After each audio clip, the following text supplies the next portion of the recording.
ملګرو د ټیک ټاک سره یو ډېر ضروري سیټینګ شیر کوم دا تاسو ډېر زیات په کار راتلی شي. دغه دپاره تاسو رابشئ کم 3 لاین چې دی دې باندې کلیک کولی، دا سیټینګز اینډ پرایویسي په دې آپشن باندې کلیک وکړئ. دا مختلف آپشن به تاسو سره شو کړي. په دې کې د دویم نمبر آپشن دی کانټینټ پریفرنسز، په دې باندې کلیک وکړئ. کانټینټ پریفرنسز تاسو کوم قسم ویډیوز او نور مواد خوښوئ یا کوم تاسو نه خوښوئ، دلته هغه سیټینګ تاسو کولی شئ. لیکن دا مینیج ټاپکس په دې آپشن باندې کلیک وکړئ. دلته تاسو سره هغه مختلف ټاپکس راواخیستل چې هغې متعلق د ټیک ټاک ویډیوز وي.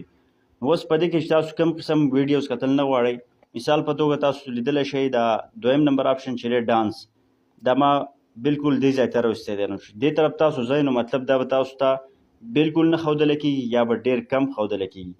دغه شانې پیشن اینډ بیوټي دې کې هم اکثر داسې قسم ویډیوز وي چې هغه غیر اخلاقي یا څه نه څه درجه کې پاش کېدلی شي، دا پې ما بند کړی دی. دغه شانې که دلته تاسو وګورئ دا نیچر، دا پې ما دې ځای ته راوستی نو که دا پې زه نور سیوا کړم نو د نیچر به ماته نور زیات ویډیوز به راځي.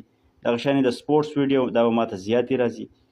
د ټریول ویډیوز دا په دې ځای باندې دی ماته به کاپي مخې ته راځي.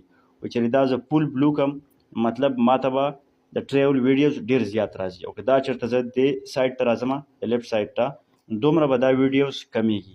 په دې کې تاسو کوشش وکړئ هغه ویډیوز هغه قسم مواد چې هغه تاسو کتل نه غواړئ، دې ځای نه تاسو دغه سیټینګ کولی شئ چې بره د سیو آپشن باندې تاسو کلیک کړئ، دا سیټینګ به تاسو سره سیو شي. دا ډېر د کار سیټینګ دی، ځکه تاسو ټیک ټاک ګورئ بیا به تاسو ته هغه ټاپکس مطابق ویډیوز راځي کوم چې تاسو دلته سلیکټ کړي، مطلب هغه مواد به راځي کوم چې تاسو کتل غواړئ.